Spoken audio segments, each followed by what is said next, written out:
Hi, third graders. I am here with Jaden. We're going to be reading Pax chapters 29, 30, and 31. We're getting really close to the end. I hope it's a happy ending. Okay, with that, let's start with chapter 29.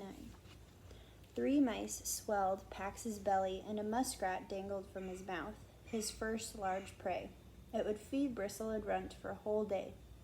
He craved sleep after a long night of hunting, but as usual, he trotted a long, weaving path home to confuse any possible predators. The trail of the bleeding Runt had left when they'd moved was still strong enough to mark them as vulnerable.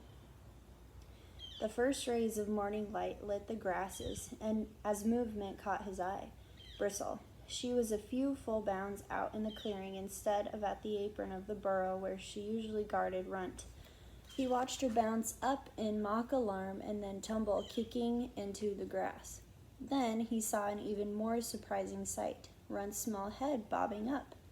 Runt was outside, and he was playing. Pax dropped the muskrat. He called to Bristle, and Runt turned his head. Pax called again, testing, and Runt answered. He could hear. Pax was washed with a relief so overwhelming that he could not move for a moment. Where he had once cared for only one boy, he now brimmed with love for the bristling vixen and her ragged brother, and they were safe. He streaked across the clearing. Bristle and Runt parted to welcome him into the space between them. He dropped onto his back, and Runt toppled onto him. Pax rolled Runt over gently, listening to any whimper of pain, and heard only purrs of delight. For an hour the foxes played. Runt rested often, and whenever he did, the other two stopped and flanked him. Like the buttercups beside them, their 3 fox faces lifted to the morning sun. Until Bristle leaped to her feet, her nostrils flared. Pax smelled it too, the same threatening scent that had made him anxious for 2 days. But this was no longer a faint thread in the air. The odor was strong and growing stronger. Coyote! Bristle jumped towards the den, pivoted towards the clearing, and then jumped back to Runt. Pax had never seen her so panicked. At that instant, all 3 foxes perked their ears sharply to the same spot in the woods, to the careless branch rustling of a creature that did not need the advantage of stealth. Heading north, up from the gorge, heading for the clearing, the coyote was following Runt's trail. Bristle nosed her brother upright and screamed at Pax, "Guard him!" Pax herded Runt back into the den, pacing the entrance. He watched Bristle head towards the rustling, stiff-legged and wary, and then stop. She pricked her ears, her rump high. And then, in front of her, at the precise place where the junipers were still compressed from dragging Runt in, a brindle coyote emerged, his head to the ground. Bristle barked. The coyote's head snapped up. Bristle barked again and jumped into the clearing. The coyote cocked his head and took a step forward, towards her. And then he lowered his nose to Runt's trail again. Deep instinct urged Pax to run away. The coyote was tall, heavily muscled male. A fox was no match for an animal that large and aggressive. But a deeper instinct reminded him that Runt was defenseless in the burrow. Bristle ignored the instinct to flee as well. Instead, she tore straight towards the coyote, lunging at his flank. The coyote spun and snapped, just clipping Bristle's back foot. She limped into the clearing, whining as if she'd been injured. The coyote studied her, but then he shook himself, recognizing the ploy, and dropped to the scent again. Bristle flew back. She jumped in front of the coyote's path and faced him, her spine arched. From her throat came a hoarse howl Pax had never heard before. For an instant, the coyote pulled back, seeming surprised that the small fox was engaging him. Then he bunched his shoulders into attack position and bared his teeth. Pax's body stiffened. A growl rattled in his throat. Runt whimpered in the den. The coyote sprang at Bristle and knocked her to the ground. For a moment, Pax saw nothing but fur and teeth flashing in the grass and heard only yips and growls. But then Bristle scrambled out of the coyote's hold. She leaped again towards the center of the clearing, a single leap only. Pax understood that she was luring him away from Runt. staying just out of his reach, she baited the coyote until she reached the sweet gum tree. Then, just as Pax had done, she leaped up onto the slant of the tree. She padded out onto the low first branch carefully, never taking her eyes off the growling coyote, who followed on the ground. When she reached the spot where the branch split, she was well over his head. She hissed a taunt. The coyote jumped. He clawed only bark and leaves. He circled in the hollow under of the branch, looking for higher ground, and then jumped again. This time his forepaws caught the branch and held for an instant before he fell back. He gathered himself and leaped again. Pax saw that Bristle was far out on the limb as she could go. The coyote could tear her from the tree soon, or grow impatient with her distractions and return to the trail she diverted him from. She would follow and fight until he ripped her apart. "Stay," Pax ordered Runt, and he tore across the clearing. Chapter 30. Peter stared. There'd been a birch tree up by the upper walls of the mill. He and his friends had named it the pirate tree because in the fall bright yellow leaves made it look like covered in gold coins. He'd tied Pax to its trunk once when the kit hadn't liked their war play. The pirate tree was still standing, but now only blackened wisps tattered in its branches. Nothing else except the mill itself was recognizable. All the trees in the lower field were gone, uprooted and blasted to splintered logs. Great patches of grasses around them were scorched to ash. The bank was littered with the crow-picked remains of perch and crawfish and turtles and frogs. What hurt most to look at was the water. The last time he'd been here, he'd dive into the pool at the base of the gorge. The water had been so sparkling and clear that he'd been able to see the pale green shafts of the reeds and the iridescent scales on the trout. And even when he looked up, the sheer blue nets of dragonfly wings skimming the surface. He might have been swimming through liquid diamonds. Now muddy boulders clogged the river, and the pool was a dull brown ring. The broad flat of the river was half its usual breadth. Mud flats near the banks, caking to dry clay, smelled of death. The water was what the whole war was about. Peter remembered Vola asking him which side his father was fighting on. Peter had answered, stunned that she would even have to ask. "The right side," he'd added indignantly. "Boy," Vola said, and then "boy" again to make sure she had his attention. "Do you think that anyone in the history of this world ever set out to fight for the wrong side?"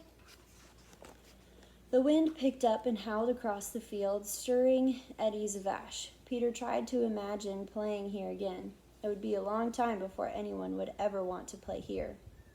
Vultures wheeling silently above him were the only living things as far as he could see.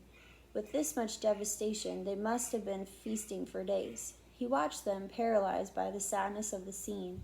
The closest two were circling a hemlock bough near the bank, probably judging the safety of returning to the meal he had interrupted. A meal that might be, Peter couldn't form the thought, but he couldn't erase it either. If Pax had been here, he could be dead now, and if he was, the vultures would lead him to the proof. They hovered over 3 distinct spots, the one beside him and 2 across the river, slow and lazy, in no hurry. Their meals weren't going anywhere. He dropped his back. Freed of the weight, he swung down to the hemlock bough in only a few steps. Trailing from beneath it was the sight he was dreading, a foxtail, its white-tipped brush unmistakable. He lifted the limb. The fox carcass had been scavenged, but its pelt remained, and it wasn't red, not Pax. He took a ragged breath. Dizzy with relief, he pegged down to the river and waded in.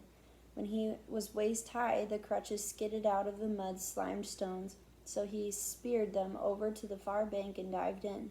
For the first time in almost 2 weeks, Peter didn't feel hampered by his broken foot. He swam strongly. He pulled himself onto the bank. Out of the water, the soaked cast felt like it weighed 100 pounds, the muddy plaster already crumbling. He took the knife out of his pocket and hacked it until he freed his foot. It hung pale and limp, but the swelling was down and the bruise was almost gone. Peter crawled to his crutches and hitched them under his arms. Upright, he saw what the larger group of vultures was circling, a corpse of a deer. He thought of the doe he'd seen in Vola's field. You humans, you ruin everything, and turned away from the sight. 20 yards up the field, a single vulture hovered over the third spot he'd sighted. Peter climbed, choosing a path where the grasses had been burned, easier going. At first, there seemed to be nothing on the charred ground, but when he was almost upon it, he saw a hind leg, fleshless and singed, but still he knew it was a hind leg. A slim, black-furred hind leg with a small white paw. A ragged drift of fur at the top was bright cinnamon. Fox. Peter swayed on his crutches. Maybe it wasn't Pax's. Wasn't it too small to be Pax's? He wished he could know, and then he took back the wish. What did it matter anyway? A fox had been going about its life here, and some humans had obliterated that life. Wasn't that enough of an outrage? He would scrape the earth with his bare hands and bury the remains. Peter dropped to the ground. He swept a circle bare of rubble, and his hand brushed something that turned the breath in his lungs to ash. A toy soldier, sighting down the barrel of a rifle pressed tight to its hard green cheek, aiming at whatever happened to be in its way. Peter keeled over. Pax! Chapter 31. Pax reached the tree just as the coyote sprang again, this time finding enough purchase to hang from the branch. Pax flew at him and bit a mouthful of brindled fur and hung on. The coyote dropped and sank its teeth into Pax's shoulder, all in one motion. Pax jerked free and then back towards the south edge of the clearing, hoping to lead the coyote away from the tree, away from the den, away from the foxes he loved. The coyote didn't follow. He threw back his head and barked. Then he turned to eye Bristle again. Pax lowered himself and began to creep back towards the tree, but then he stopped. He swung his head towards a sound from the encampment. His boy's voice? Ahead, the tall coyote barked again, and this time the call was answered. 3 sets of ears cocked at the same spot in the juniper ring. A second coyote trotted out, another male, this one pale and stocky. He surveyed the scene and broke into a gallop for the tree. Bristle issued another threat yowl and spiked her fur, but Pax saw her eyes roll in terror. The second coyote pawed at the trunk, and then Pax heard it, his boy calling his name. He bolted out of the clearing and through the stand of trees. At the ridgeline above the mill, he stopped. War-sick men streamed from the walls, sticks raised, converging on a figure down on the field. It was a black-haired youth curled on the burned ground. His boy? The wind, blowing from the north, told him nothing. The soldiers stopped, their sticks still menacing. The boy rose. He was tall, but Pax saw that his body didn't look like Peter's. This boy's shoulders were thrown wide, and braced under one was a narrow pole. Stranger still, this boy had held his head high. He canted downward. He faced the men in defiance, something Pax had never seen Peter do, and raised his fist and shook it at them. A single soldier ran down to the field. This one moved like his boy's father. He shouted, and the voice was familiar. But then the man walked to the boy and embraced him, something Pax had never seen the father do. Were these his humans? Pax tried to scent, but the gusting breeze carried only the musk of enraged coyotes. He turned back for the clearing. Oh, man. Oh, I'm going to read chapter 32. It's only a page. Peter let his father hug him. For so many years he had wanted to be in that circle of protective love. He felt his father quake with sobs, and he wanted to reassure him that everything was all right, but it wasn't. His hands stayed clenched, one on the crutch grip, one on the toy soldier. He pulled away. What are you doing here? You told me you would be laying wire. And then he understood everything at once. Why the men hadn't advanced, how the grasses had been burned and the trees uprooted and the river strangled with rocks. How could there be nothing left of a fox but a single leg? You knew. He shoved the toy soldier into his pocket and picked up the fox's leg. You knew, and you did this. Pax. Oh my goodness. All right. Well, we will be back tomorrow with the rest of the book. It's getting pretty intense. I hope you guys have a good rest of your day. Bye.